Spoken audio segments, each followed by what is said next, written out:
Do you want to be a better sight reader but you don't really know where to start? After this video, you're going to be on your way to being a sight reading pro. Hey guys, it's Maria. Welcome back to my channel. I post videos every single Thursday giving you guys the best tips and tools for being more effective in your practice sessions and helping you achieve your musical goals. So if you're new, consider subscribing. This week I'm back with another episode of the Efficient Practice series. Last week we talked about how to find time to practice, so if you haven't seen that video, it'll be linked up here. But this week we're talking about sight reading. A lot of you guys have been asking for sight reading tips, and anyone who knows me knows that I am obsessed with sight reading. I love the thrill of not knowing what piece I'm going to be playing or what it sounds like. I also love the lack of accountability because you can't get in trouble if you didn't practice a piece that you're sight reading, and I always just love the challenge. So this video is going to be part one to the sight reading tips. We're going to start off by talking about one very important but often overlooked thing about sight reading. Then I'm going to get into three actionable tips that you guys can use right now to become better sight readers, and make sure you stick around till the end of the video because I'm going to be sight reading a real piece that I've never seen before using these tips. So let's get into the video. Alright, so before we get into any of these tips, it's important to remember that in order to get better at anything, including sight reading, you actually have to put in the work and practice. You can't learn to ride a bike by watching a video, or however the saying goes. And you can't learn to sight read by watching a video either. So the first thing you have to do is to build sight reading into your daily warm-up routine. Pretty much this is a non-negotiable. The only exception I can think of is if you're at music school or wherever and you're so swamped with different pieces that you have to play and learn for different occasions that A, you don't have time to change up your warm-up routine. Maybe you don't even have time for a warm-up routine. And second, you don't need to practice your sight reading because you're already practicing your sight reading by learning all these new pieces. Two composers that are fantastic to start consciously practice your sight reading with are Clementi and Scarlatti, and that's because they are so diatonic, which means not much chromaticism, and they're very not dense in texture. So if you're just getting started, definitely don't want to go with Rachmaninoff or Tchaikovsky or even Beethoven because they're polyphonically a lot more complex. Composers like Scarlatti and Clementi are so fantastic for beginner sight readers and even advanced sight readers because they are so simple to play. I'm not saying that they're easier to play than some romantic composers. Of course, each composer comes with their own set of difficulties, but they are fantastic for sight reading because they are simple in texture and they're diatonic, which means that you can self-correct as you go along because it's easier to tell whether or not you're playing the right notes. So now that we got that out of the way, let's talk about some actual tips you can use today to become a better sight reader. Tip number one is before you even start, look at your key signature and time signature. And this seems really simple, but I would be a millionaire if I got a penny for every single time I saw someone play with all the wrong accidentals or even in the wrong meter. Yikes. And the more you sight read, the more you can get to know your own tendencies. For example, I know when I have D sharps and A sharps in the key signature, for some reason, I always forget to play D sharps and A sharps, nothing else. So I already know if I see a piece with D sharp and A sharp in the key signature, I'm gonna write it in big letters on top of my score, so there is no way I'm gonna forget. Knowing your time signature is arguably even more important because it gives you a framework for your rhythm and your pulse. Basically, it lines all your beats up. And I'll talk about why rhythm is so important for sight reading in my next tip. Tip number two, and I cannot stress this enough, pick a sustainable tempo.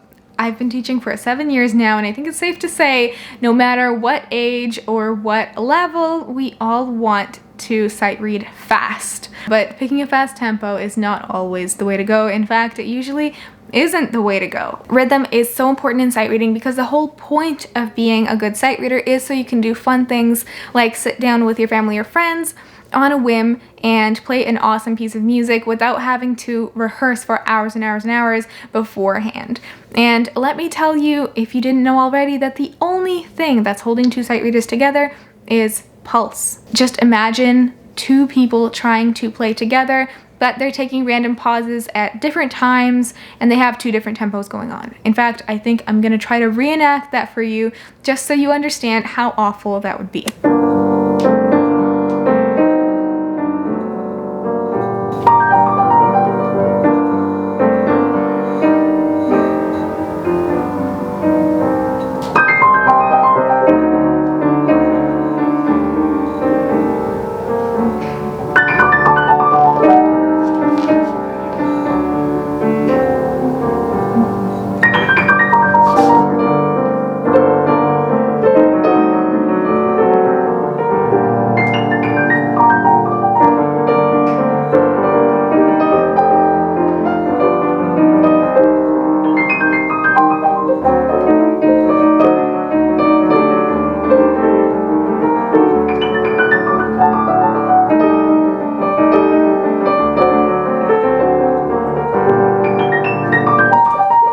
And if that's not enough, let me give you an example of a professional situation where rhythm in sight reading is important for all those professional and aspiring professional musicians out there. Imagine that you're playing with a singer or an instrumentalist and you have bad rhythm.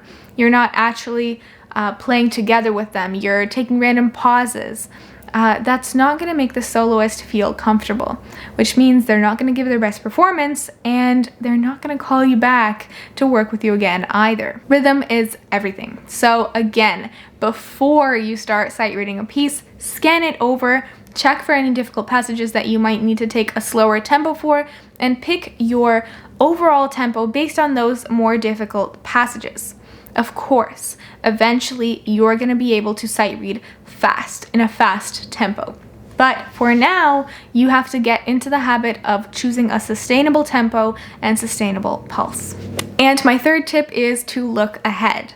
And this is more about your eyes than your hands, but it's super important to be looking ahead of where you're playing. This gives you a buffer in case anything goes wrong or you encounter some difficult passages.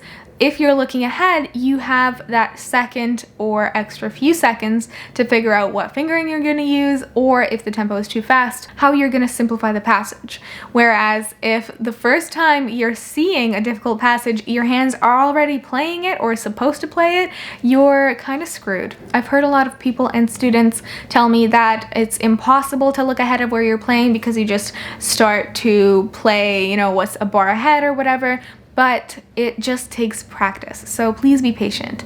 And it's very similar to speed reading. When I was in high school, I'm not a speed reader, but when I was in high school, I wanted to figure out how to be a faster reader because I was a slow reader and I kind of still am. So I read in an article that speed reading is basically just training your eyes and your brain to register groups of words rather than one word at a time, which is what I was doing. And in music sight reading, it's the same thing. You have to process groups of notes or groups of bars even sometimes instead of individual notes. And that way, since you're looking at such a bigger chunk of music, you're not only looking at the part you're playing right now, but also what's coming up. So now that we're done with all of those tips, let's go over to our trusted piano so I can show you guys how I sight read a piece that I've never seen before.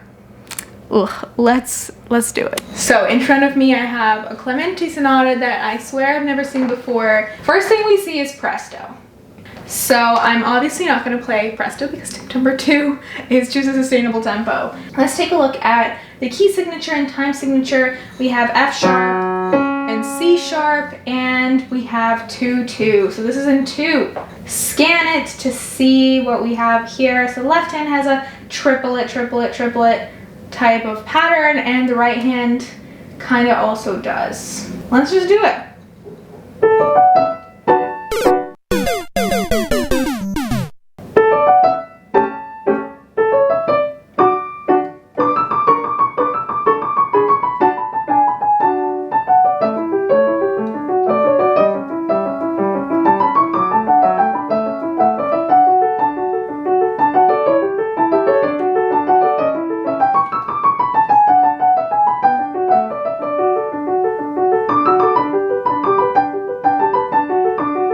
So I thought, let's try a Beethoven that I have not really heard that much. I might recognize it as I play it, but it's not cheating because I clearly have not played it before or even looked at the score before. So Allegro Multiway Comprio is not happening right now. We have flats, 3 flats, B, E, and A, and it's in 6/8, which basically means a 2. Let's scan it first. This is scary to me. Everything else doesn't seem so bad. Here, the hands are out of sync, so that might be an issue. But again, if I was sight reading this with someone, I would just choose one hand over the other. Wish me luck.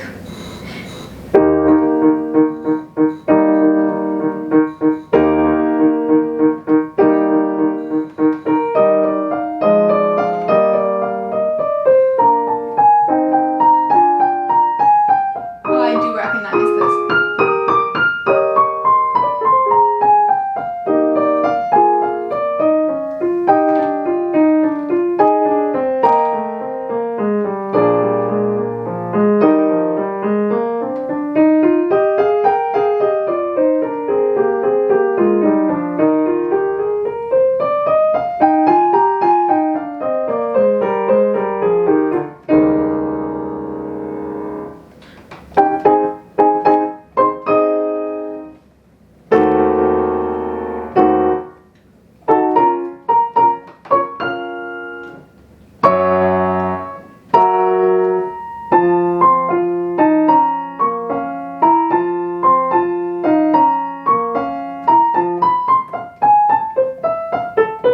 So that's it for this video, guys. Thank you so much for watching. I hope you found this video helpful. If you did, be sure to give it a thumbs up, subscribe to this channel, and don't forget to comment down below with any practice questions at all that you might have so I can cover them in future videos. If you want to watch some more of my videos, you can do that right here, and I'll see you guys next week.